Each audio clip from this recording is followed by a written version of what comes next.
que o indivíduo saudável é aquele que não apresenta doenças, desequilíbrio, sob o aspecto físico, mental e social.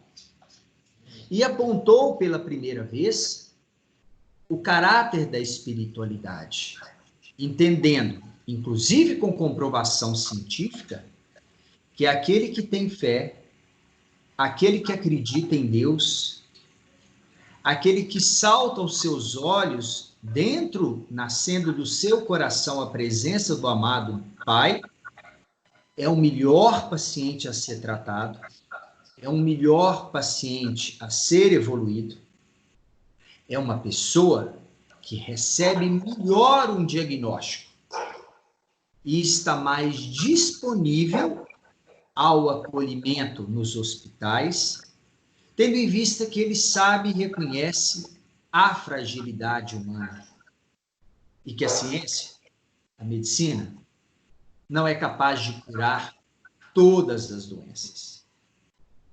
E esse olhar diferenciado da igreja nos hospitais é um olhar de diaconia da caridade. Transformar os hospitais em um momento real, crucial, ao lado do nosso irmão, num dos momentos mais difíceis e dolorosos da sua vida. Mesmo nos tempos de pandemia, a igreja não se furta a dialogar, a estar presente com o nosso irmão. É um grande pilar da nossa caminhada ter e observar o quanto a nossa igreja é acolhedora, mesmo nos tempos de pandemia. E o risco que corremos. Mas não há coisa mais linda nessa vida que correr riscos para anunciar o Evangelho. Penso que esse deve ser sempre o nosso horizonte. Obrigado. Padre Daniel, boa tarde, bem-vindo à nossa live. É uma alegria poder contar também nessa tarde com a sua experiência, com seus estudos, com seu conhecimento. Boa tarde para você, Padre Daniel. Boa tarde, Dom José. Boa tarde, Dr. Haldner, e também diácono e professor Paulo Taitson. Então, alegria grande também de minha parte estar aqui, né, com vocês, também todo o nosso povo que nos assiste agora nesse momento, tantos que trazem em si esse desejo também, a inspiração e a força do cuidado. A gente já nasce sendo cuidado. A nossa mãe, o nosso pai, a nossa família, a sociedade que nos acolhe, nos cerca de vários modos de cuidado. E hoje a gente tem essa bela oportunidade de falarmos juntos sobre essa dimensão tão bonita, tão importante, que é do ser humano, cuidar dos seus. E é uma alegria, né, estar junto com essas pessoas que de alguma forma também cuidaram de mim, né? Se eu digo Dom José, além de bispo, os primeiros passos como padre foram ao lado do Dom José como monsenhor. E também, né, do diácono Paulo, que foi meu professor, né, na graduação de psicologia da PUC, e também, de alguma forma, ali exerceu esse cuidado na minha formação humana também com os cuidadores. Uma alegria muito grande, né, participar desse momento com vocês. Padre Daniel, esse tempo de pandemia do coronavírus tem trazido muitos transtornos, né, em vários níveis, desde o nível pessoal até o nível, digamos assim, mais coletivo. Esse tempo de isolamento social, esse tempo de ficar em casa, de conviver mais com os nossos, de quebrar a rotina. Para a população em geral, esse tempo tem trazido experiências de depressão, ansiedade, pânico. Para os profissionais que estão mais vinculados a esse trabalho de enfrentamento do coronavírus, nós percebemos que muitos deles, e acho que o Raul está no meio dessa lista, muitos deles estão no limite mesmo. Estão, às vezes, digamos assim, num pico de estresse, até mesmo de esgotamento, né? A gente percebe que é um belo testemunho que eles estão dando. Mas são situações limite, são situações problemáticas, tanto esses transtornos de pânico, ansiedade, depressão, como também esse estresse, esse esgotamento da parte dos profissionais de saúde, cuidadores. A minha pergunta é esta: quando é que a gente sabe que está na hora de intervir de modo mais sério no cuidado de alguém que apresenta sintomas? Qual é a hora de perceber assim, que essa pessoa está precisando de uma ajuda mais especializada, ou que este profissional de saúde está precisando de uma ajuda mais especializada? Então, a partir da sua ótica de psicólogo, qual é a hora de interferir na vida das pessoas que já estão sofrendo os sintomas mais graves da pandemia? Nesse tempo de agora, a gente sofreu inúmeras mudanças. A gente tem hábitos, existem costumes, rituais que a gente segue diariamente. E, normalmente, a nossa vida se baseia naqueles dias, naqueles horários, com aqueles compromissos, com aquelas tarefas. E, de repente, tudo fica de pernas para o ar. Seja o profissional de saúde que tinha ali a sua escala de trabalho, ia trabalhar, voltava naquele horário. Claro que tinha todas as precauções com a higiene, e aquilo que diz respeito à segurança dele, inclusive, né, do trabalho, mas de repente o sujeito não sabe se ele carrega ou não vírus, que a gente costuma chamar de inimigo invisível, ou mesmo as outras pessoas que tinham os seus hábitos costumeiros e, de repente, isso lhes é tirado. Aqui em Mateus Leme mesmo, em outros lugares que eu sei, tinha os velhinhos que todo dia ia para a praça jogar truco. Hoje, ele já não pode mais fazer isso.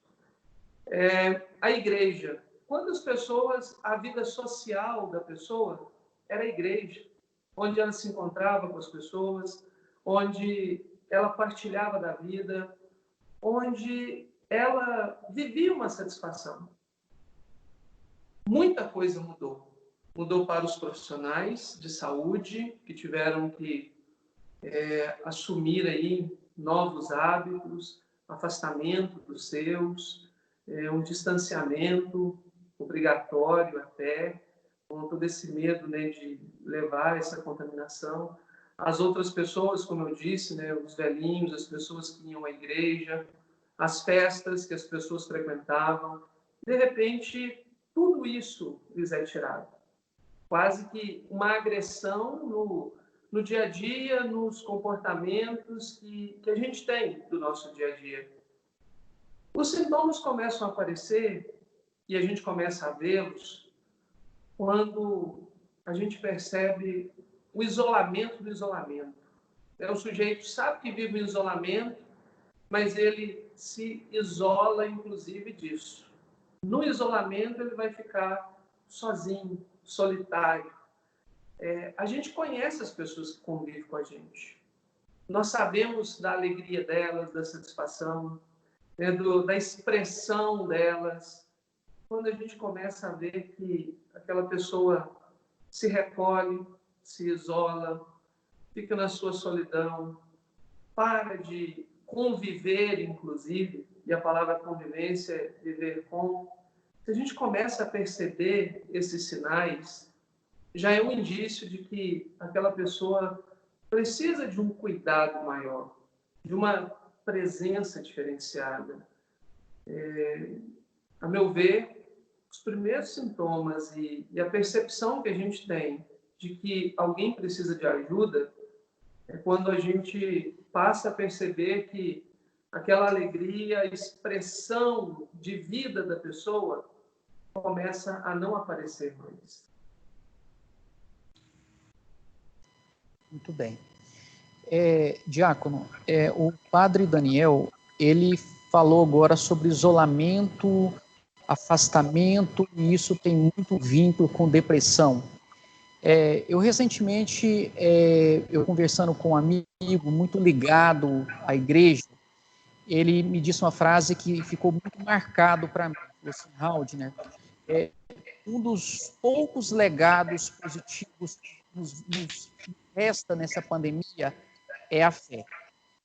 Então, diante da palavra fé, o que fazer nesse tempo de pandemia para desenvolvermos a fé e encontrarmos Deus?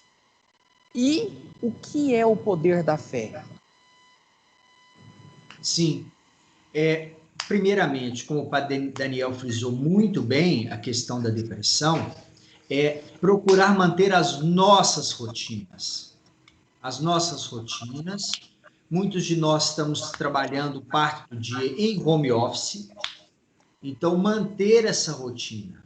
Segundo, interagir com as pessoas virtualmente.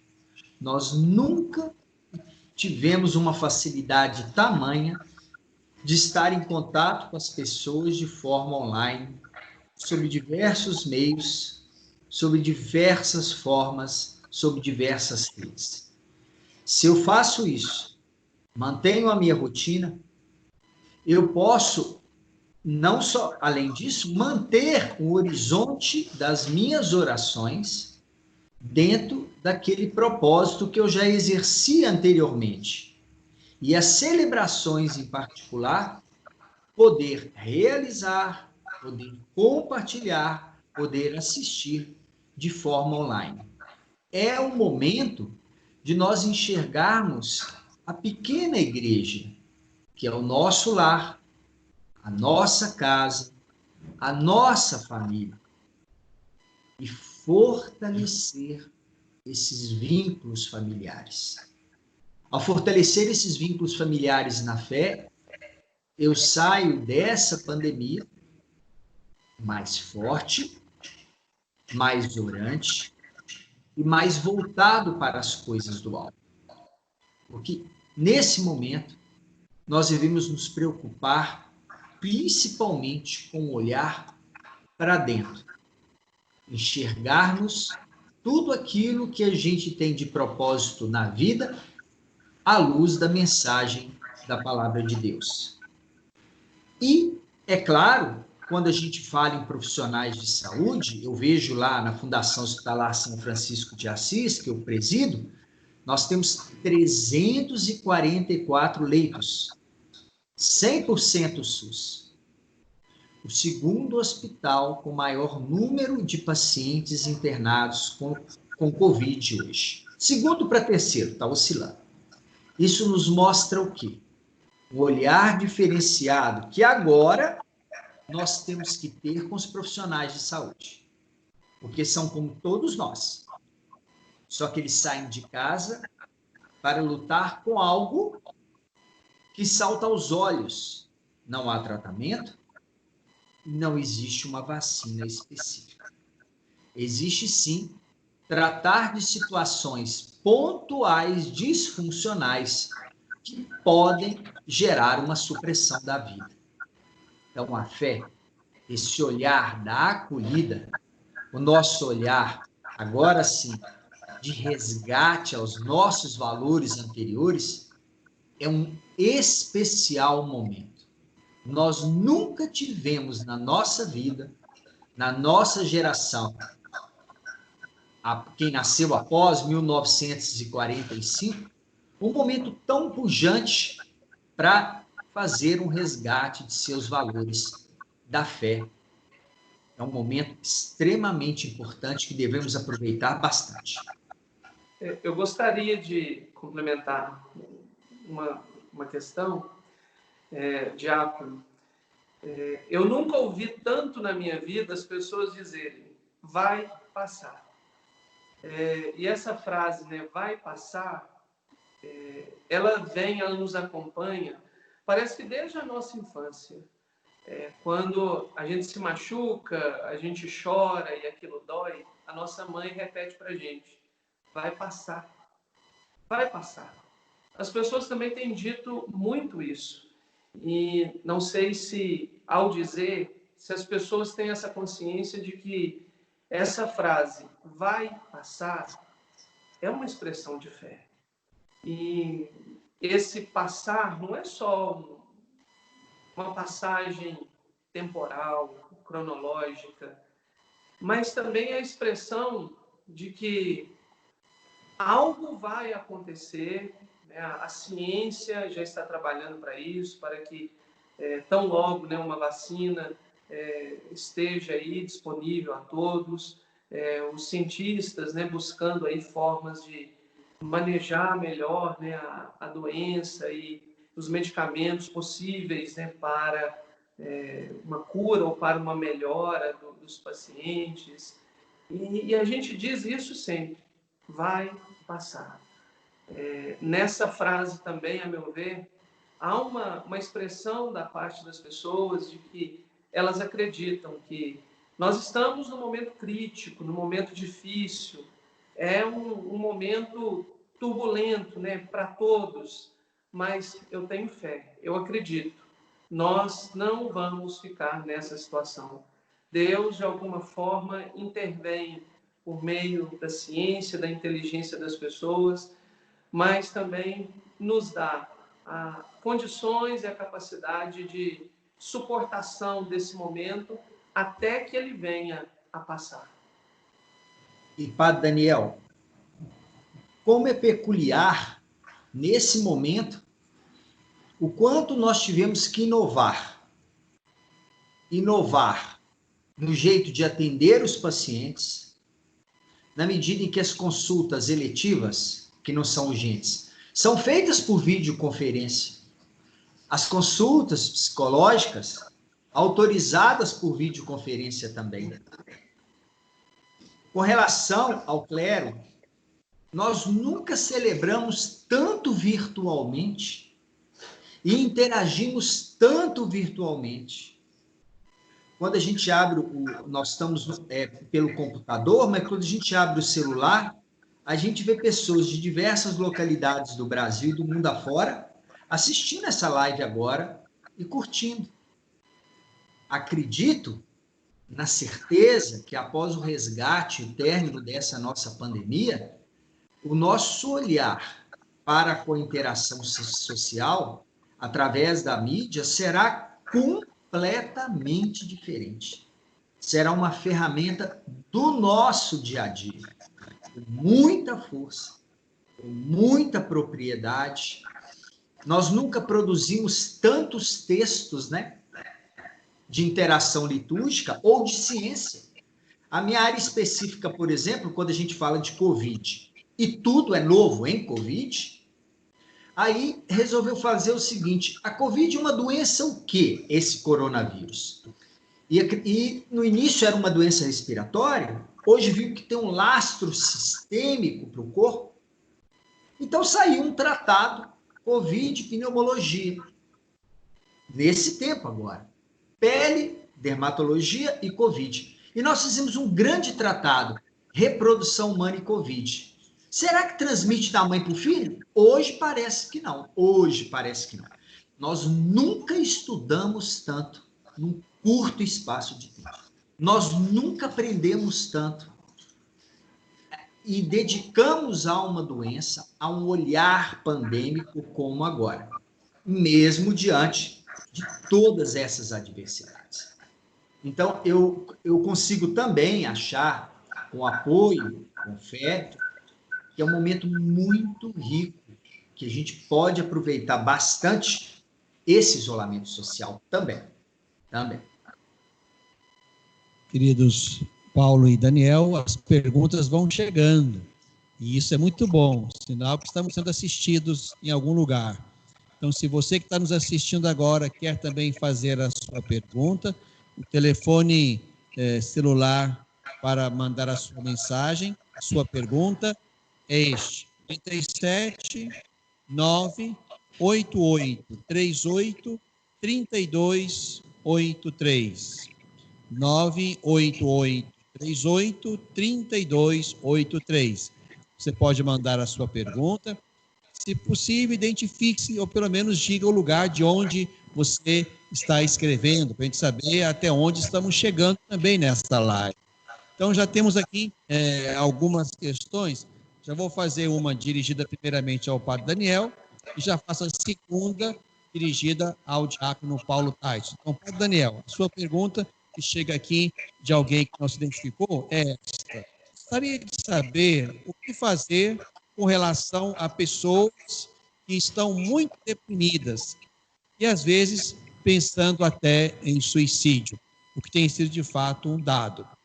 Depois da sua resposta, o diácono Paulo poderia, por favor, reagir a esta outra pergunta em relação às pessoas que têm algum familiar enfermo em casa e essa pessoa cuidadora ainda não se achou neste lugar de cuidador, ainda não achou o equilíbrio para o cuidado. Como aprender a cuidar e está tendo alguém em casa que precisa do cuidado deste cuidador? É a pergunta que o Paulo vai responder, depois que o Daniel responder a questão sobre o suicídio e o aumento do índice de suicídio neste tempo de pandemia. Padre Daniel. O suicídio é uma questão, né, um problema de saúde pública.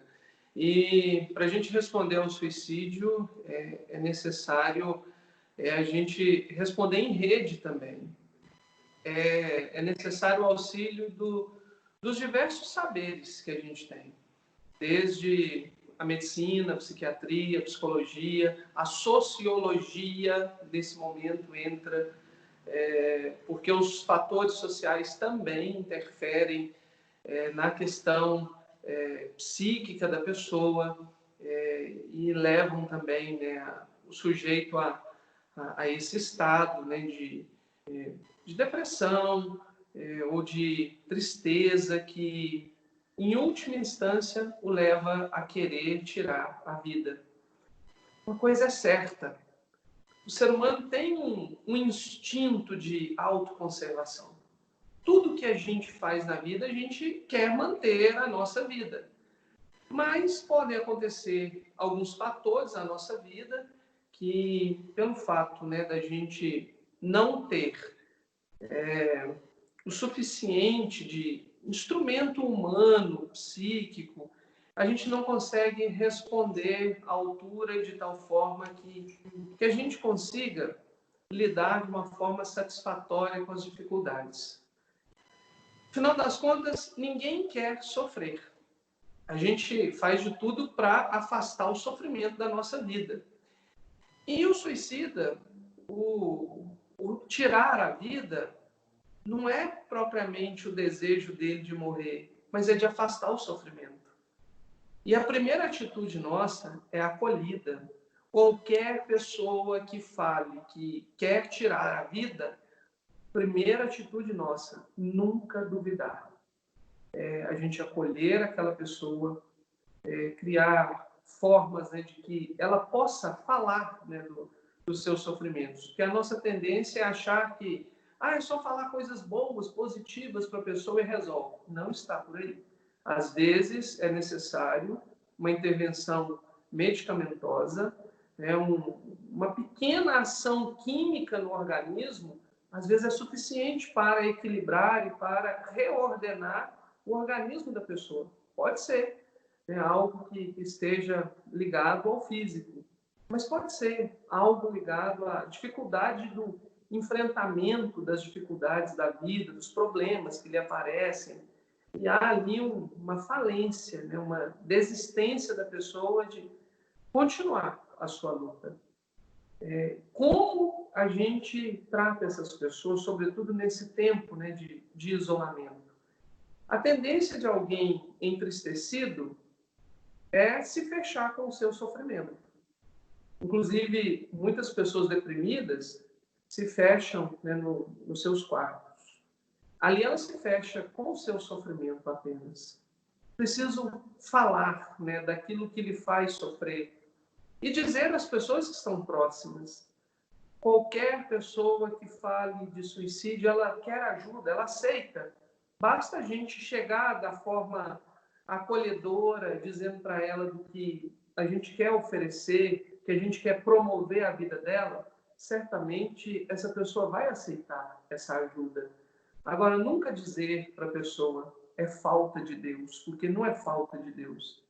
E, sobretudo, nós que estamos nesse contexto religioso, a gente escuta muito isso. E uma pessoa que fala de suicídio, as pessoas dizem a ela: ah, isso é falta de Deus, basta buscar a Deus. Isso também é importante. O Diácono Paulo começou a live hoje dizendo disso. Mas nós não podemos dizer que alguém que quer tirar a vida é porque está faltando Deus na vida dela. O suicídio é a falência do amor na vida da pessoa.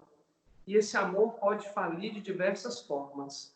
E a gente resgata a pessoa que coloca essa possibilidade na vida dela, também com amor e também com acolhida. É muito interessante quando você afirma isso, Padre Daniel, porque até os profissionais da saúde sofrem muito nesse momento. Todos nós da saúde fazemos um juramento em prol da vida, tentando se contrapor à nossa única certeza ao nascer, que é a morte. Então, quando você sai de casa para um hospital, com leitos Covid, como a gente costuma dizer, espaço de CTI Covid, ele vai lidar com algo novo, que ele não domina na arte do tratar ou mesmo do cuidar, que a todo momento ele se depara com a morte e com colegas de trabalho impossibilitados de retornar para estar com ele no dia seguinte. Muitos saem da sua casa e vão morar sozinhos, às vezes dentro de um próprio hospital, para evitar o contágio dentro da sua igreja pequena, da sua família. Então, para nós profissionais de saúde, também é uma luta constante e que a fé nos ajuda de sobremaneira nessa revisão de conceitos. Aquilo que eu jurei em fazer, para esse ponto específico, eu não tenho o domínio, eu não tenho uma concretude, né? Então, é também um desgaste para eles todos. Por isso que a gente sempre renova, sempre deve renovar, né? E a gente viu as charges nessa pandemia, trocou-se o conceito de heróis. Herói é o profissional de saúde. Herói é o capelão do hospital. Herói são os diáconos, os padres e os bispos que estão nesse enfrentamento de nunca deixar o nosso fiel sem uma palavra adequada, um sacramento, um momento crucial para que ele possa fortalecer. Então, quando você... Isso para subsidiar essa sua fala, que é extremamente importante. Os nossos profissionais de saúde são heróis, mas são humanos. Então, precisam também de um apoio considerável. E, Diácono, quando o senhor fala, né, desses heróis que às vezes não são identificados como tal, né, como os padres, os diáconos, muitos daqueles que pensam em tirar a vida não procuram primeiramente os profissionais de saúde.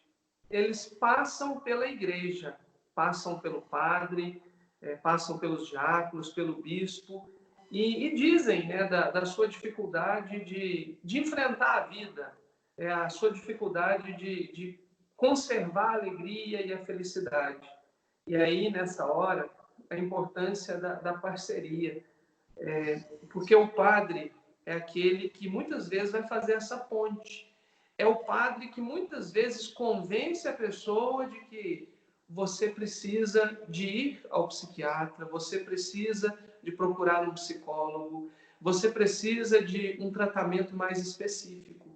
Às vezes, nem mesmo a família conseguiu convencer aquela pessoa de que ela precisava de uma ajuda e um auxílio mais específico. E a igreja faz esse trabalho. E faz muito bem feita.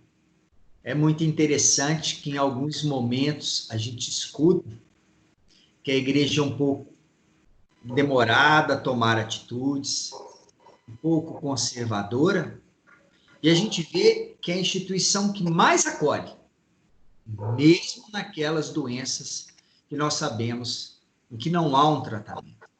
Somos comprovados cientificamente a entidade que está mais ao lado do nosso irmão, sem julgar, mas para acolher sempre. Então, Diácono Paulo, a pergunta dirigida ao senhor era também esta, né? Como aprender a missão de cuidar? Como aprender a missão de cuidar, sobretudo dos nossos em casa? Como é que chegamos ao ponto do equilíbrio e do cuidado na direção de alguém que precisa de nós dentro do ambiente familiar? Como aprender a cuidar? E resposta o senhor daria a essa pergunta que veio de alguém? Estabelecer rotinas que já eram estabelecidas anteriormente, na medida do possível. Há uma parcela, ainda que em torno de 30% ou menos, de jovens que continuam com aulas regulares. Os que não estão em aula, que estabeleçam rotinas diárias de estudo, de interação familiar e de oração. O fato de termos rotinas faz com que o nosso cérebro prepare para diversas situações no dia a dia. Já repararam? Até porque nós temos um relógio biológico, um ritmo circadiano das nossas atividades diárias. Quando sempre almoçamos ao meio-dia e chega no domingo, almoçamos às 4 horas da tarde, o nosso organismo grita, desperta, falta o alimento, falta a glicose, falta o que há de melhor para que ele possa se manter. A rotina física, a rotina diária, ela é importante nesse momento de isolamento para que nós tenhamos ocupações concretas para podermos cuidar do corpo e da mente. E com as redes sociais, essa possibilidade é infinita. Nós não temos, às vezes, como quantificar o quanto podemos avançar nisso em nível de rede social. Exemplo, esses dias, alguns fiéis estavam me perguntando que durante o horário deles agora, seria mais fácil assistir uma celebração, talvez por estar em casa às 11 horas, às 10 horas da noite, mas que não existe missa nesse horário, terça nesse horário. E eu disse a ele, vá pela internet, procure nos santuários pelo Brasil e no mundo. Tem sempre alguém rezando pela madrugada. Eu vi terços em Lourdes, no nosso maravilhoso santuário da Nossa Serra da Piedade, aqui na Arquidiocese de Belo Horizonte. Eu vi terços em Fátima, escutei sobre o túmulo do Padre Pio. Nós temos oportunidades nunca antes experimentadas. Rotina, nesse ponto da pergunta, é uma boa resposta. É uma boa e ótima sinalização. Muito bem. Diácono, você comentou sobre a importância da igreja doméstica, esta igreja familiar nós temos vivenciado isso nos tempos de pandemia. Eu vou inicialmente fazer uma pergunta para o senhor, mas gostaria da participação do bispo Dom José e do padre Daniel também nesta pergunta. Talvez nesses tempos de pandemia, um dos belos legados positivos que ganhou importância e visibilidade foi a vida familiar e doméstica. Na sua opinião, esta igreja doméstica ganhou força? Como conjugar a vida de fé na igreja doméstica e vida litúrgica nas comunidades que começam a retomar as celebrações presenciais? E que conselhos o senhor dá neste momento? Sim, sem dúvida nenhuma. Se a maioria das pessoas está mais em casa, está mais com a família. Ela tem oportunidade de rezar junto com a família. Rezar no café da manhã e ou na hora do almoço, ao longo das suas refeições, para assistir uma celebração eucarística quase que diária, na frente da tela da sua televisão ou do seu próprio celular. Aí, às vezes, até me perguntaram, diácono, como assistir uma missa na televisão? Como que eu me assento no sofá? Porque é muito peculiar, estamos na onde nós temos a maior intimidade. Eu falei de uma forma adequada, plausível, confortada, para que se possa assimilar a palavra de Deus. Então, se estamos dentro de casa a maior parte do tempo, nós podemos exercer uma profunda catequese familiar. E mesmo nas celebrações. Enquanto diácono, eu fiz algumas celebrações da palavra de 7º dia. A minha sala se transformou em um altar, com os meus filhos fazendo leituras intercaladas. É um momento belíssimo. E tenho certeza que com essa retomada, quando houver a retomada paulatina, que deve ser criteriosa, mantendo uma distância adequada, até surgir a vacina, ou 70% do rebanho, que a gente fala num termo positivo da palavra, 70% das pessoas tiverem o que a gente chama um teste positivo, superarem a etapa da doença, nós vamos ter uma oportunidade única de casar o presencial com a distância. Nós vamos abrir horizontes inimagináveis. Vocês imaginam agora fazendo uma catequese sendo vista no mundo afora, sem você ter um custo específico para lidar com essa situação. Então, se estamos mais com a família, vamos catequizar mais dentro do nosso lar. Vamos interagir mais com a nossa sociedade. Mostrar os nossos valores evangélicos. Como diz o nosso arcebispo Dom Valmor, proclamar a palavra oportuna e inoportunamente, em todos os momentos. Eu acho que é um pilar, um primeiro momento, um preâmbulo extremamente importante para todos nós. E, de minha parte, quando a gente pensa na família, cientificamente isso também tem um nome, né? A família é a rede de apoio das pessoas. Todos nós temos uma série de lugares onde a gente se encontra com pessoas que vão ser um amparo para a nossa vida, vão ser o sustento para as nossas vivências, as nossas escolhas, também para que a gente se reabasteça, a gente volte novamente aos nossos equilíbrios, porque a gente gasta energia o tempo todo. A nossa vida é produção de energia o tempo inteiro.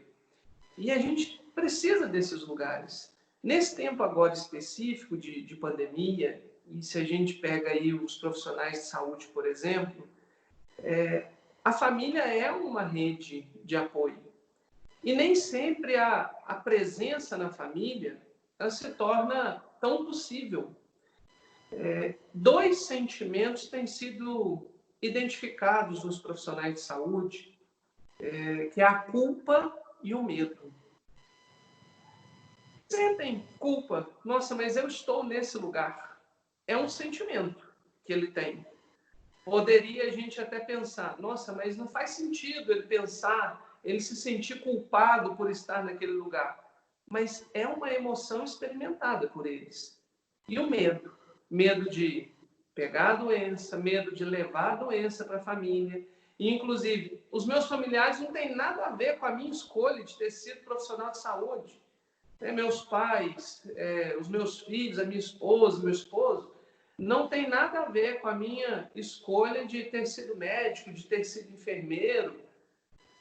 Olha o medo, olha o sentimento, né, que toma conta, né, do sujeito nessa hora. Aí entra essa rede de apoio, entra essa igreja doméstica, entra os familiares para amparar, para acolher, mesmo que não seja possível o contato direto tantas vezes. Já ouvi profissional de saúde que já me contou que faz 2, 3 meses que não vai à casa dos pais, porque está lidando diretamente com a doença. Mas isso não quer dizer que a família não esteja sendo apoio, que essa igreja doméstica não esteja rezando e não esteja também ajudando esses profissionais. Aí entra o que o diácono nos disse. A gente descobriu novas ferramentas.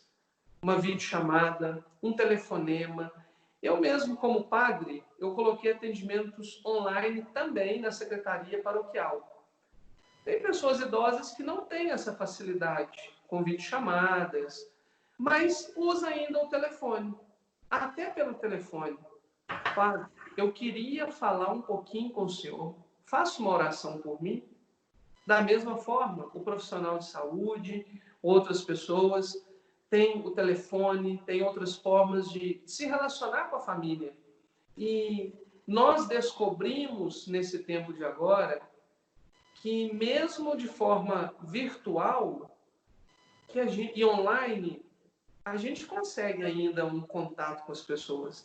É possível estar conectadas a elas.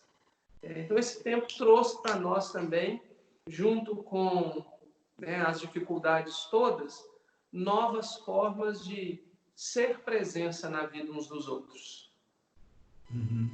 Eu diria, Raul, em relação à sua pergunta, que este tempo de pandemia rompeu com os nossos paradigmas, rompeu com os nossos ritmos. O nosso risco é de a gente ser uma coisa só o tempo todo. Tem gente que trabalha de segunda a sexta e leva trabalho para casa sábado e domingo. E se esquece de que realiza mais do que um papel. A pandemia, enquanto nos leva para o isolamento, para dentro de casa, para o afastamento dos nossos ambientes cotidianos, penso que essas exigências fazem-nos pensar que nós somos mais do que aquele item que nós fazemos sempre a semana inteira, às vezes nos ocupando só dele. Aquele profissional é pai e esposo, vai se dedicar um pouquinho mais à família. Aquele profissional se lembra que está precisando cuidar um pouco mais de si, seja com descanso, com uma caminhada, com atividade física. Aquele profissional que se dedicava exclusivamente à atividade só, vai perceber que ele tem um ambiente familiar, talvez passou muito tempo sem receber uma atenção maior dele. O fato de estar em casa, de lidar com as preocupações domésticas, de ver a bagunça dos filhos, a preocupação da esposa. A pandemia vai fazendo com que esse profissional, às vezes tão fechado e tão homogêneo no seu modo de ser, regular, cotidiano, perceba que ele tem uma pequena família e valorize essa pequena família mais do que ele fazia antes. Esse profissional também, que às vezes tentava achar tempo para uma ida rápida à igreja, vai entender agora também, nesse tempo dos privados da liturgia, da concentração litúrgica na igreja, vai perceber quão importante era isso, não só como uma atividade que tirava do seu ritmo, ou da sua casa, ou do seu trabalho, mas como uma atividade importante, essa atividade de exercício da fé. vai valorizar mais também este lugar, este item importante da vida, que é o exercício da religião. Então, eu percebo que esta pandemia e as suas exigências de isolamento, de distanciamento, de ficar em casa, vai ajudando a pessoa a perceber que ela tem várias atividades, e não uma só, que às vezes até escravizava aquela pessoa, né? E tem gente que se torna escrava daquilo que faz cotidianamente. A pandemia me faz perceber que eu tenho que ter um cuidado comigo, eu tenho que ter um cuidado com a minha família, eu tenho que ter um cuidado com a minha comunidade maior que a igreja, a minha família grande, tenho que ter um cuidado com o meu profissional, o meu lado profissional. Então, acho que esse tempo que ele nos joga para outro ritmo e para outros ambientes, esse tempo nos faz perceber que nós precisamos romper a monotonia, precisamos romper a nossa vida homogênea, que nos faz só com uma coisa, nos ocupar só com uma atividade, mais importante que ela seja. A pandemia nos faz ver que nós somos seres de múltiplas atividades, e até isso é bom. Essa oscilação, agora trabalho, agora a família, agora a igreja, agora o cuidado comigo, essa oscilação de atividades, ela é saudável. E acho que a pandemia está ensinando a gente uma saudável, mostrando que há outras dimensões da vida que talvez tenham ficado descuidadas naquele ritmo de ano.